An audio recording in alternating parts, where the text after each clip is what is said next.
Well, good afternoon, everyone. My name is Rick Sterling, and I'm the president of Western Information Management, Inc., or Western IM for short, in Saskatchewan, Canada. I would like to thank you all for attending the webinar today about the physical side of our Whisper inventory tool.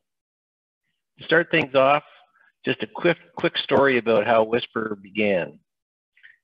It was developed essentially out of self-defense, since at the time we were doing a 100,000 box inventory project for a client that spanned 110 different locations across a huge geographic area.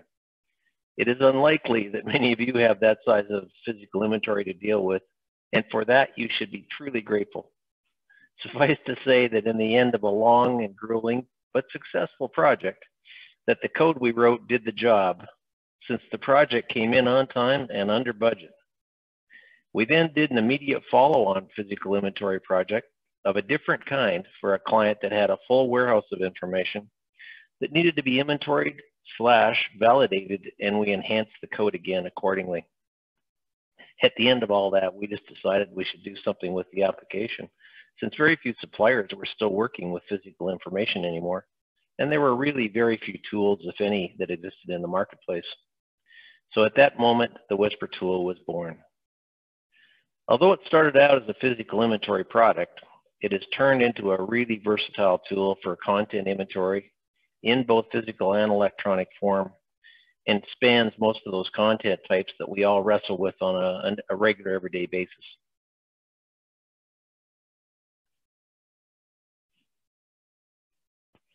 Now, for the technical people in the crowd, maybe on the webinar, it was developed, the application was developed in .NET and uses RESTful services, so it's quite a modern architecture internally.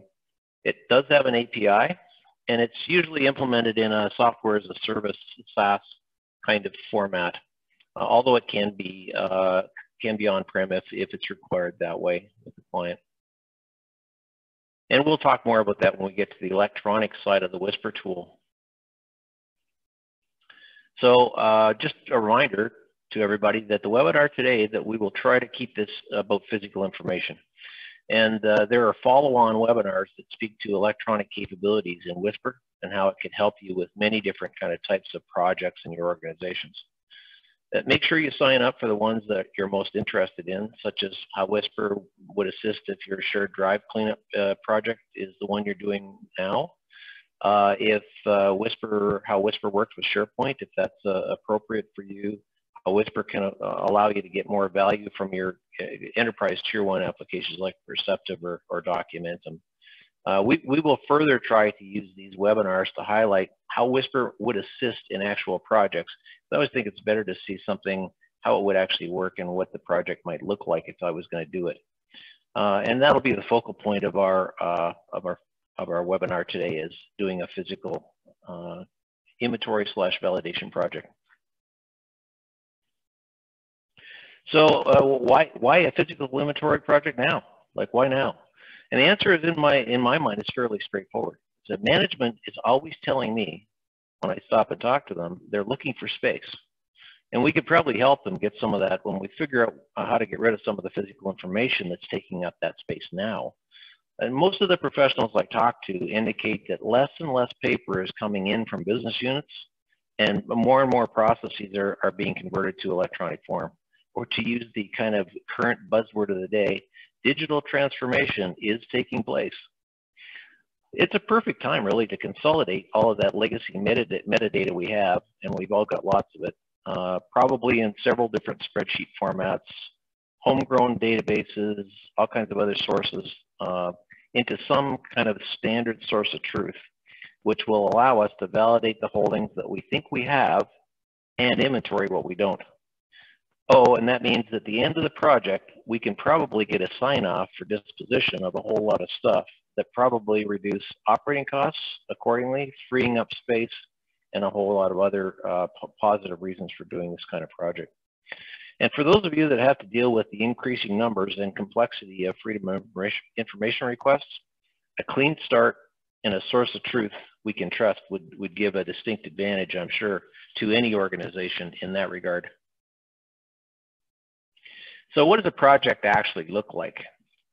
And I apologize to you for the size of the lines on the screen. I wanted to keep it all on one slide, the entire project.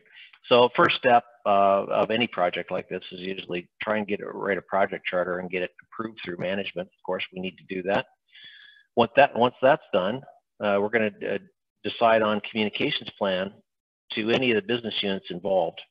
So that would be important just to make sure that we have a classification system and retention schedule as well in hand, whether it's complete, current, or completely current or not. And I find that sometimes they are and sometimes they aren't. Some are fairly outdated at this point.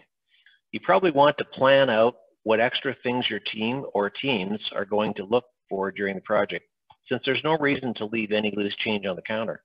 So we're going to be looking at things in boxes anyway, so we should have a plan in mind for new things we might want to flag, like personally identifiable information, PII, if we find it. Things that you maybe should be on legal hold, things that might be vital records, any problem boxes that need more analysis. Maybe there's a new security classification system in your organization that we should flag appropriate physical things during the project. Or maybe some of what we find should be scanned because we don't want to scan at all. We maybe find some things we think need to be scanned because they're high access kind of information.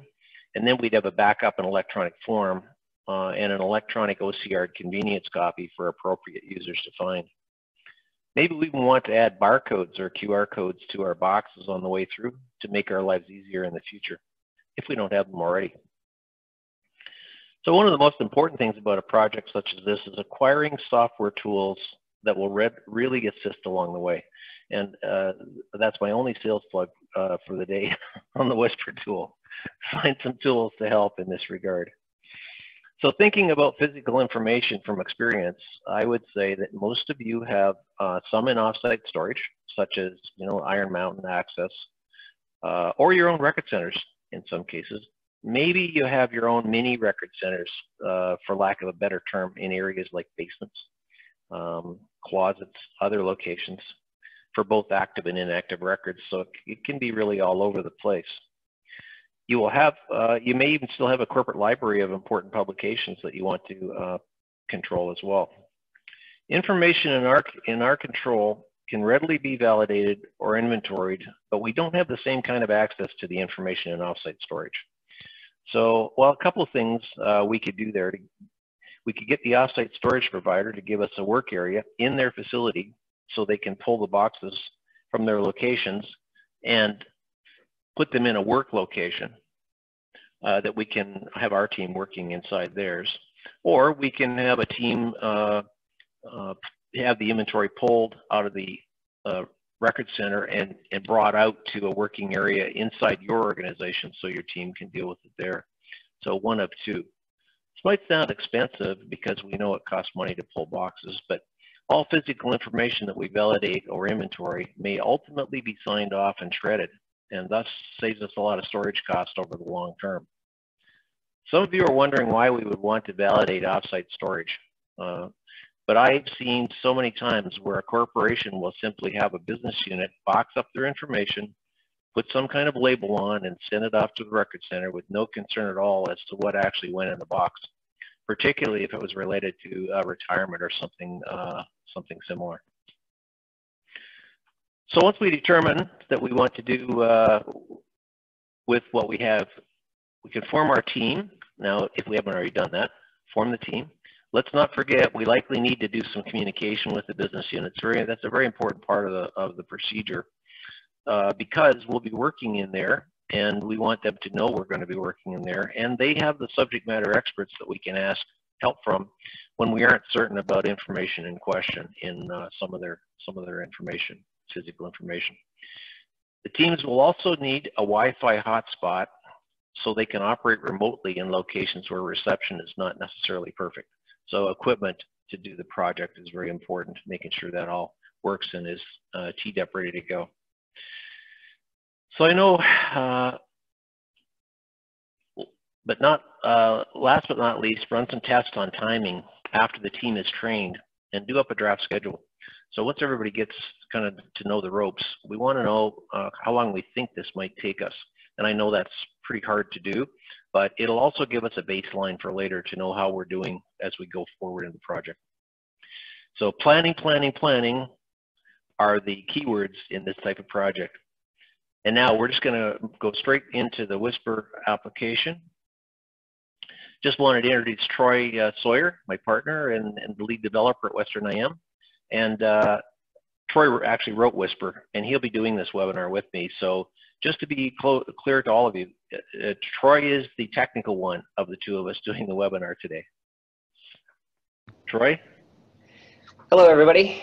Yeah, as Rick mentioned here, I'll actually take over the screen and we'll bring up Whisper to be able to demonstrate some of the items that Rick has been talking about as he talked through a couple more parts of our demonstration today. So I'll take control here and share my screen. Thanks, Troy.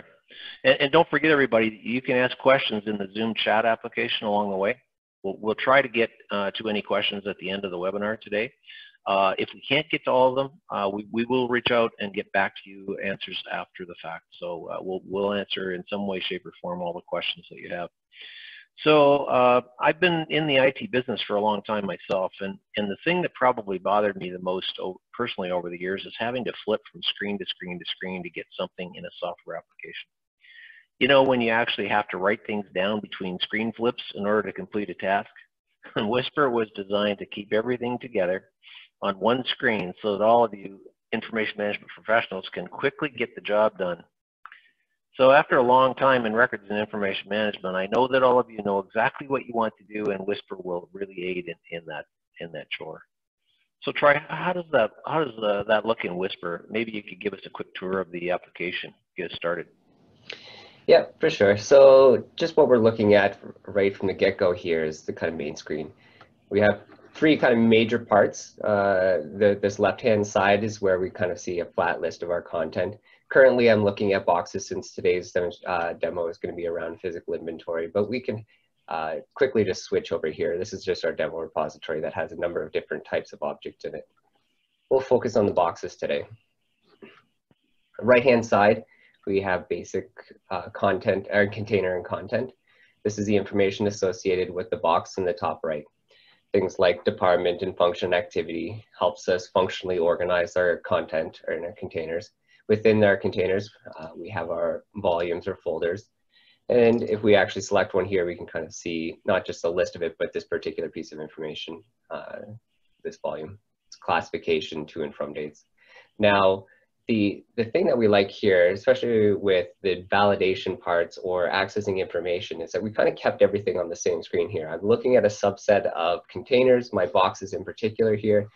I see the box information, but often when we go in to look at content, the box information is lost. That's kind of what Rick was alluding to here, where we have everything on one screen.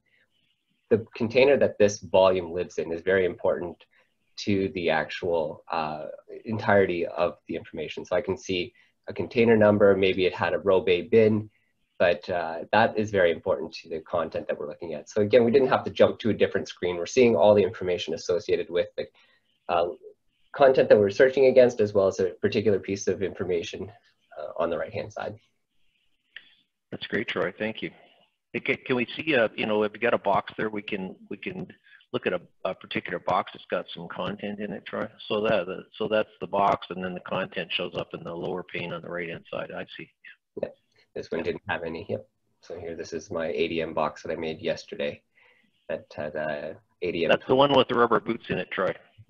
This one has folders apparently. No boots. Okay. Okay. So you have all kinds of different information about current inventory in your organizations, and you may have been there for, you know, yourselves for 10 or 15 years personally, but maybe the records management program's been in place for much longer than that. So all this could mean multiple types of spreadsheet formats loaded with information, as well as, you know, the homegrown databases and infamous summer student input situations that may have occurred along the way. So Whisper allows for ingestion of a standard spreadsheet format that will actually validate many of the fields and assist with correction of erroneous information.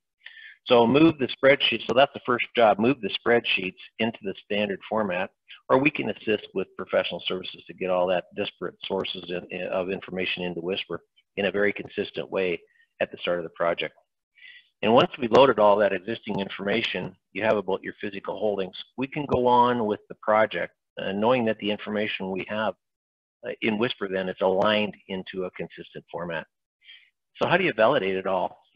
Why would I want to validate inventory information that I already have? And the best answer is usually no legal department wants us to dispose of a box full of information without actual validation of the contents and its classification. The end goal is always to get a sign-off for disposition of physical content and not leave it either in a valuable corporate storage location or costly offsite storage area. It's always easier to get legal sign-off if we've actually validated our inventory and vetted the process. So we're going to use for the project with legal, archives, or senior management prior to starting. So Troy, can you show us a bit about the ingestion of spreadsheets, how we get all the information we have now into Whisper? Sure. I'll actually open a spreadsheet here just to kind of show one that I like to demonstrate against here, this one here. So often we have spreadsheets or other databases. This is just one we're going to use to ingest here today. And this kind of is typical where we have information associated with the box and the content within it. So we're actually going to take this one and bring it into our Whisper application. Just a note here across the bottom, we've actually got two different boxes. This one's 06 and 10. And we're actually going to scan both of those in as this import. So we're going to hop into Whisper under administration menu. We have an import. Now this import is specifically for spreadsheet ingestion, but we have other mechanisms for data mapping from things like other databases. So let's take a look at this. Now the key here is that we've got quite a bit of information that existed in that spreadsheet. We want to get it in, but when we initially set up our Whisper repository, for lack of a better word here, is that we've got predefined departments and functions and locations within our organization that we want this data to kind of adhere to when we bring it in. So let's not just bring it in without any kind of validation. So let me load up the spreadsheet and start scanning this in. And what's actually going to happen here is that it found two boxes here, and I'm going to start importing.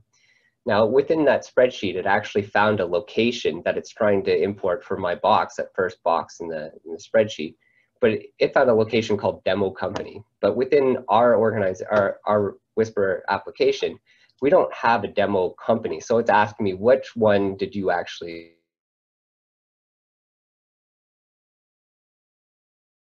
say WIM? We're going to map this to WIM. So now we're making corrections to that spreadsheet as well as it comes in.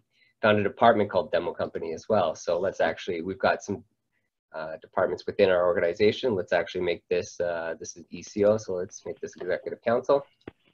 I'm going to make a correction here. And here it's going through, we've only got two boxes here, so the progress is just going to jump for each box. And, right now, it's actually returning through all of the content, all the volumes that are within that box. Give it a sec here, it should finish up. And this is our ECO 0006. Now we're on to the next tab, that 0010. Again, we found a location that didn't match, so we're going to correct that box and we're going to let it finish up the import here. Just to jump back to the spreadsheet quickly here, there's a bunch of information on here like classifications and to and from dates, and we're going to demonstrate kind of what this looks like now that we've got this into Whisper. So our first box is ECO 18006. So let's actually take a look. You can see my left-hand side, I'm still filtered by boxes. This was a box that was imported, and here we can see this is the one that just created. It wasn't here before. And we can see all the content that was associated along with its classification and to and from dates that all got brought into here. Great. And here's our EC10 box as well. Looks like a bunch of finance documents came in the second box. That's great, Troy. That's so this is kind of the second step. This is getting all your information that you've got now in all kinds of different formats into Whisper and putting it into a standard format so we can see it all inside the tool. So generally start with, and now we got to enter classification retention information as well, Troy, into the system, obviously. And it can take a couple of hours to, in terms of Whisper, it can take a couple of hours to several days, depending on the complexity and size of the classification system. There is an editor in Whisper, though, Troy, so you can enter it yourself. With that done, now we can start to build our source of truth about the physical holdings in the entire organization once we've got all that done. So Troy, maybe you could show us the what it looks like in the editor. Yeah, so I'm going to jump into my admin menu again. This is a place where this is kind of a relatively new feature to be able to edit your classifications in Whisper. But essentially here you can see we've got the Finance 02 kind of typical classification codes that we see in an organization. And behind the scenes in our classification editor, we can actually see all of our classifications here. If I scroll down, and I'll start loading some more. But say I want to look at a couple in particular. Let's look at the CC ones here. So I'm going to filter down to CC dash here and see all our CC ones. Oh, we didn't filter. CC. Oh, filtering didn't filter. But here we can see the information associated with things like how long we retain content that has that classification, whether it's event-driven, calendar year, fiscal year. Those dates will then get calculated based on the period or event that happened. Across the bottom here, I've actually got a to and from date. Oh, looks like my filtering didn't work. Okay, there we go. Oops. So here I've got some sample dates across the bottom where I have my sample to date, my sample event date. On my right-hand side, it looks like this one's event-driven. So anything I put CC01 on, it's gonna, based on my date of today, would have calculated event plus 7 years. And this is just a sample calculation date. As we apply these to content within our repository, we then get what we call projected dates. And those projected dates are essentially the last disposition action or retention action, whether it's archive or dispose, or if it's permanent, we won't get classification dates. I'll actually just jump over to my content tab just to show what some of these dates look like a little bit clearer. So here we can see, here's a bunch of the folders that we scanned in. I'm just gonna go to volumes. We scanned in a bunch of the volumes for that EC box that we scanned in, and we see the finance ones. We found event dates on all of those finance folders. We've calculated projected dates for all that content that came in. So it looks like in April 1st of this year, one of those pieces, one of the folders within that box that we scanned in from our spreadsheet would have met its projected date. Well, that's great, Troy. That's great. So, so now we've got in our metadata that we had from all our different sources. We've got our classification, retention information into the system. Now we're actually going to start to validate boxes and folders that live in those boxes, and maybe pick up and inventory anything we don't already have. So we're just moving right along in the inventory validation project. And I input a box number, Troy, and the Whisper says I don't have that yet. So what does that look like? Let's say I put in a box number that doesn't exist in our metadata that we put in originally. Yep, sure. Okay, let's hop back over to the container tab to kind of look at what we've got here. So I've got my EC 018 or 1810 box here. I'm just going to quickly put in the 06 one. We scan this one in. And what's going to happen here is this actual input of our container information, our box codes are unique. So when I go, bring sorry, we're losing you, Troy. Troy, are you there? I can't hear you.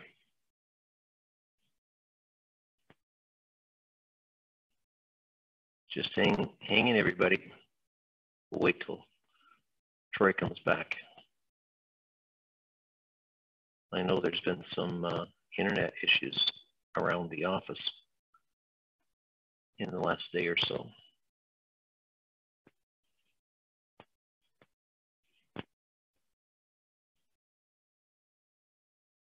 So what Troy was going to show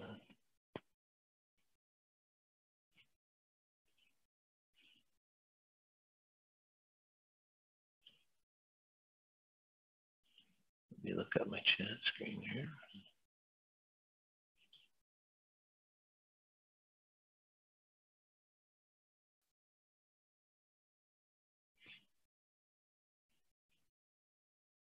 So we can't hear Troy right now. He's hopefully coming back.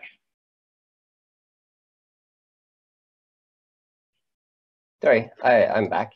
Okay, good, Troy. Sorry about that. Looks like we had a hiccup here. Okay, so that only happens in demos, Troy. Of course. Okay. Just because I lost connection here, I'm just going to restart real quick.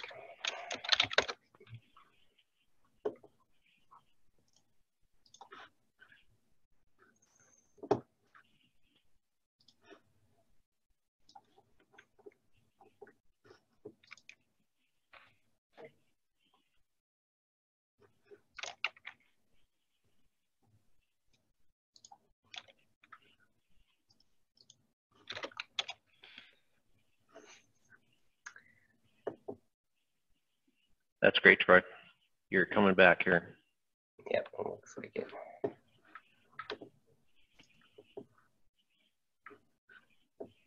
Just trying to connect here.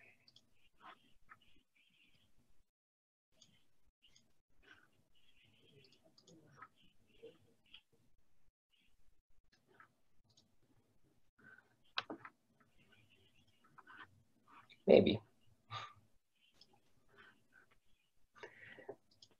Computers don't like you when you disconnect in the middle of something.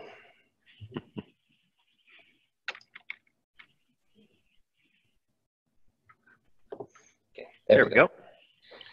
So okay. you were going to show us Troy. Correct. Yeah. So we were talking about boxes out we already exist. I'm not quite sure where I got cut off there, but let's say, for example, we're talking about creating some new stuff. But if I put in a box number for one that already exists, we can see we actually already had this one. This container field contains a unique box number. So when I put that in, it usually means I'm looking for that box. So I put in 06 and it actually found 06. But if I come up to another box and say we got 10, so let's go to 11. If I put 11 in here, it knows it didn't find this box within my system. So I'm right in creating a new container in the system. Again, trying to keep everything on the same screen. If I'm trying to create new content, I already have all the forms and stuff here. Why do I need to go to another tab or another form to be able to continue entering that information? So whether I'm validating or if I find something that I can't validate because it doesn't exist in our previous information, we can start creating right here right away. So I'm going to quickly put in, say I'm in row bay bin, row bay shelf here of 111, and we're going to create a test box. We're going to hit here. What actually changed was this actually changed from an update to a new button. So we're just creating a new box here. So we just created a new box. And so Troy, it looks like we can also check a box there. If we find the box that we're validating has an issue with it in some way, shape, or form, i.e. the box is destroyed, it's got damage to it in some way, there was some issue with one of the folders inside the box, that kind of thing, we can flag it so that somebody, the project manager that's looking after this project, can actually go and pull up anything that's got issues the next day. Yeah, correct. So this one, our out of the box has issues flag on it. This could be a PII flag or legal hold flag, but in this particular configuration, we've got it set up as a validation project where we have teams out using Whisper to do validation. So I'm going to flag this box as having an issue, and we're going to say we found those boots we were talking about earlier. So please review. So we're going to send this back up as a review thing. And essentially here, I'm going to update this. This box has now been flagged for review, and we actually have a specific tab for investigate. So anything that I've flagged in our system that needs investigation is in a custom tab here, configurable tab, that allows us to see just those boxes we've flagged as having an issue. That's super. So what if, Troy, what if we got a box, one of the team members brings a box and puts it down in front of us? Is there fast ways to actually get that box information into the system? Yeah, so we have a capture kind of tab here, and essentially what this allows us to do, it'll actually pull up a camera here. We have this installed on a couple of Windows tablets, and essentially we can walk up to a box label and take a picture of it. So this is actually on my desk here. I'm just going to focus this a little bit better. We can actually take a picture of this box. So on a tablet here, I would actually just tap the picture, and it goes out here, and it'll actually find the ECO0001 box, and it actually populated it in here and brought up all the content that was associated with this box that I'm standing in front of. Oh, that's great. And if some of the information needs to change, Troy? Yeah, so if we can grab a couple of other, what I call tabs off of the box label. So there's a couple other pieces of information here. I notice here it says test box, but again, imagine being on a tablet here. I'd actually tap on my description thing here. And I'd say, you know what, this is actually government records. Let's actually click or tap on government records. And we can see we actually updated the field that we had selected. And we can use this for things like row bay bin here. So this actually says 1513. We can actually select a row here. And it's smart enough to know this is actually considered all 3 fields. So it'll actually populate the whole location for me. So again, taking away some of that data entry stuff for stuff that we can scan from, you know, people working out in a warehouse, for example, that might just want to have a tablet, not a full keyboard. Oh, that's great. That'll save a lot of time and effort in a large project for sure. So we can take a picture. We can get some of that information in. The thing that really bothers us most is how do we find things in the system as we build it, right? So we're actually doing all kinds of things where everybody's working fast, trying to get things done.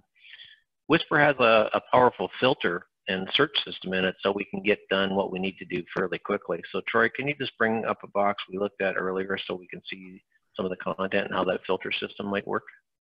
Yeah, so we've been working a lot here with these ECO boxes, but I'm going to hop over and we're going to look at some of the ADM boxes. So I'm going to keep my filter like I did it right at the beginning here. We're going to keep looking at our box types here, and we're just going to go say we want to find ADM boxes. You can see we further refined what we're looking at based off of a couple of predefined filters across the top. These we can change per implementation. Obviously, people have different metadata fields that are important to them. But just to demonstrate kind of the pre-text filter, we've actually highlighted a couple of ADM pieces of information it found here. And this also applies to the content within. So this ECO box actually has an administration of justice in the contents of it. So we actually brought that box up because we're searching the content as well. That's great. This applies to things like locations. So if I hop back, let's clear this. And let's say we only wanted to see all my stuff in my, let's say record center. Yeah, so this kind of gives us that refined search to see just items that exist in our record center. And after working with records professionals for a whole lot of years, I know it's pretty important to be able to get things done fairly quickly and find things fairly quickly inside a system. So this will really assist with that kind of job during the course of the project. What if we have to make changes, Troy, to a bunch of things along the way at the same time? Is there a way to make kind of global changes to things if we need to while we're doing the project? Yeah, we have a couple of bulk update features, and this will exist for around metadata that's on containers or classifications. So I've actually deliberately set this up here. We can actually see that our ADM boxes were actually created in this councils department. We actually meant that these were ADM boxes in the administrations department for how we've organized this information. So I'm actually going to take these 3 ADM boxes. So let's update this to actually the ADM department. So I'm going to click here. It's just select a number of boxes, and we're going to go to the bulk update.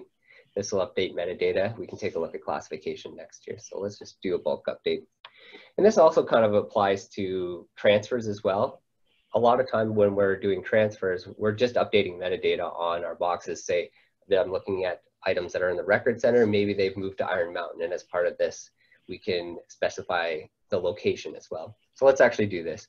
So we're going to specify a new transfer. We're going to give this a transfer number. Transfer numbers are essentially just saved sets, so that when you come back later, we can apply that transfer number to a number of boxes that maybe we're putting on a pallet to ship off. So let's update here to today as my transfer number. And we're going to say, we're going to transfer these boxes, not just to the right department, but we're also going to transfer them to Saskatoon.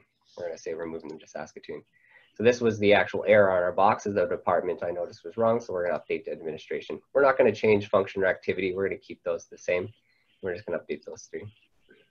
So you can see they actually disappeared off my list because I've actually changed the location. So let's jump over to Saskatoon here. And now we can see our 3 boxes that we've moved from record center to Saskatoon and corrected the department to ADM is now under the box information now.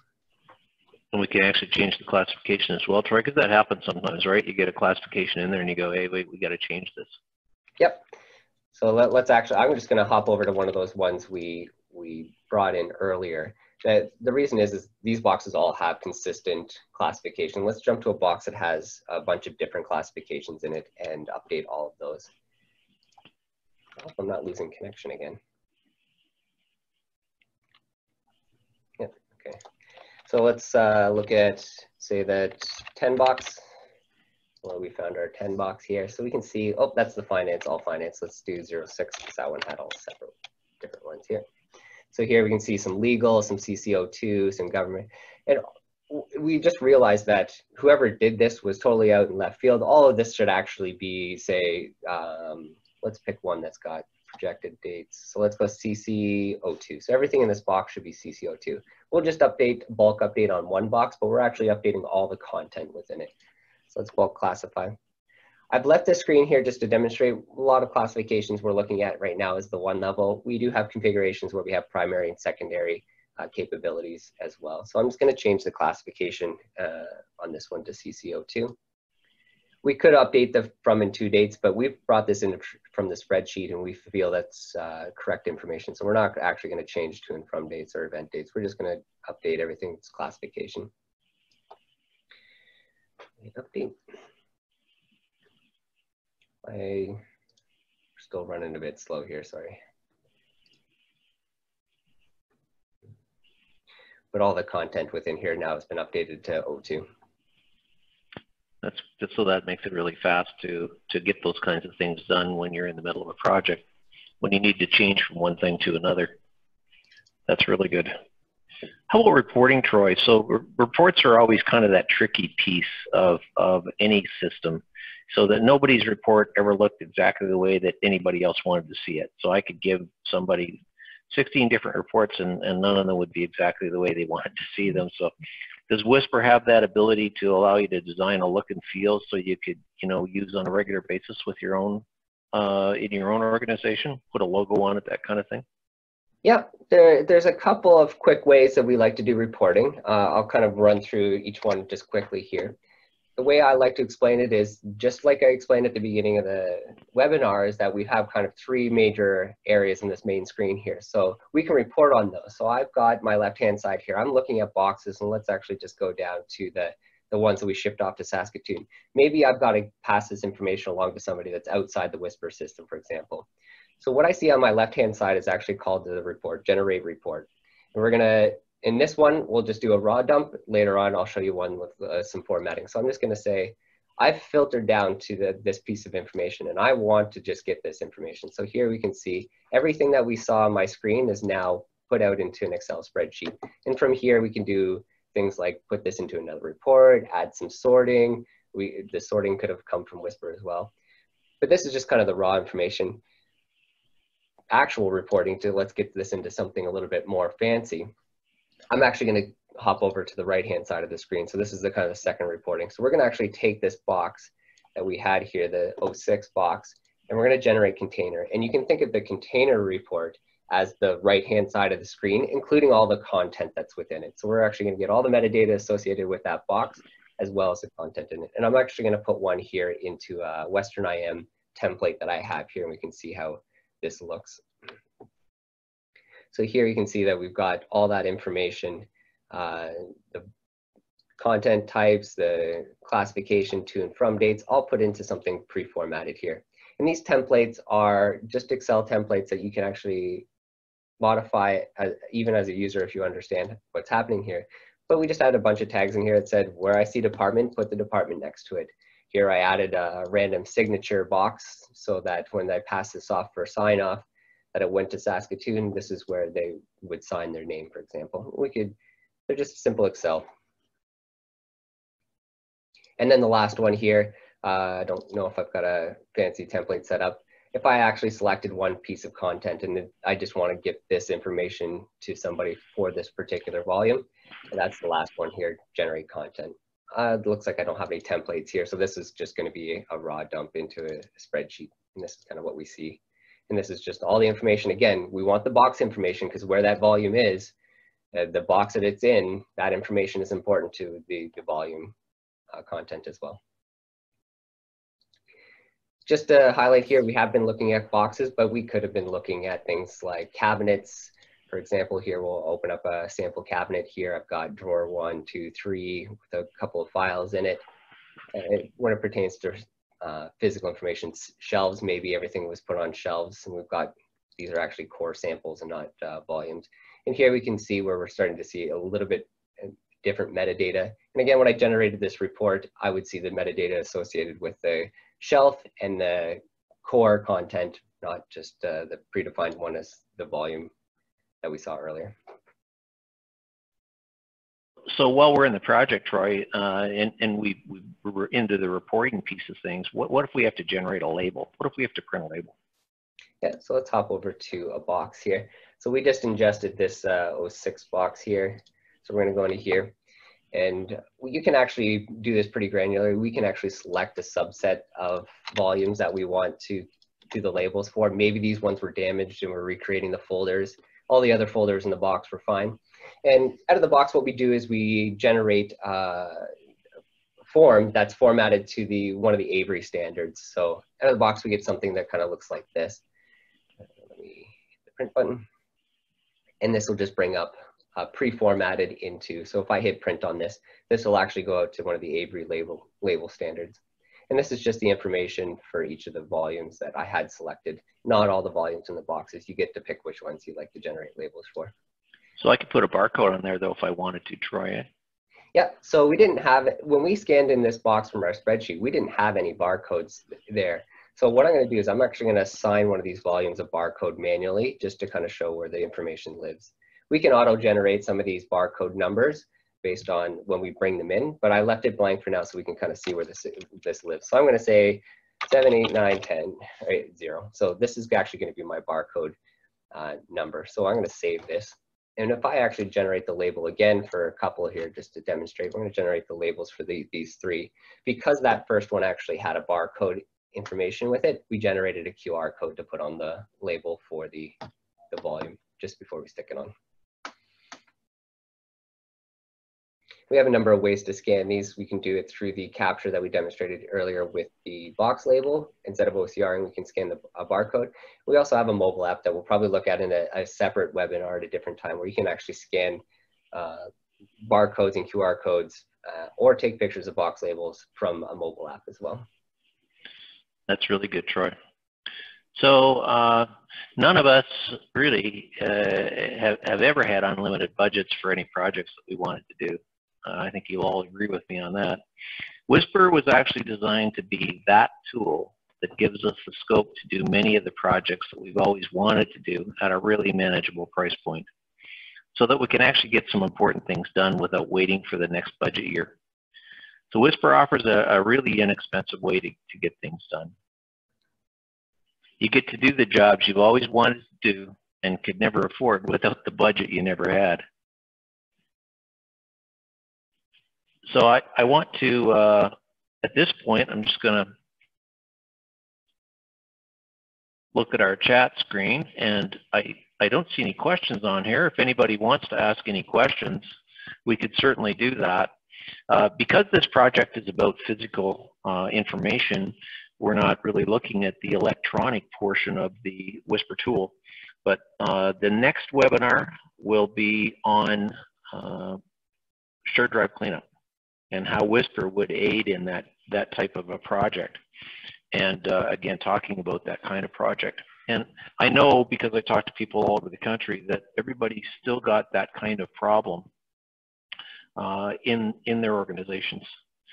So I want to, I don't see any questions today, and because we want to recognize everybody's time, thanks so much for being on the webinar today. I hope you've seen what Whisper could do for you in a physical inventory project. And of course, reach out to us if you want to see things a little closer, or look at things in a little more detailed way, if you have a project that you want to do. And suffice to say that Whisper is probably one of the fastest and most comprehensive inventory tools that ever existed at this point. If any of you have to deal with large paper holdings, or the alien paper information that came along with a large merger or acquisition, you can readily see how Whisper would have benefited in all of those projects. Yeah, just a quick note on future webinars, there'll be emails going out for those. We had the link set up for this one, but following today's webinar, we'll send out an email for the next one, as well as the schedule and links for the subsequent ones after that. Thanks everybody again for being on the webinar today, and the next one will be on shared drive cleanup using the same Whisper tool that you saw today, only we'll flip it on its ear into the electronic side for the shared drive cleanup piece. I want everybody to have a great rest of your week and a good weekend. We'll send out a link to the recording of this webinar following as well. Carolyn. Thanks, Troy. Thanks, everybody. And thanks, everybody. We'll be in contact for some of the questions that came up right here at the end, but we can end here and we can follow up with some of those questions that came up one-on-one.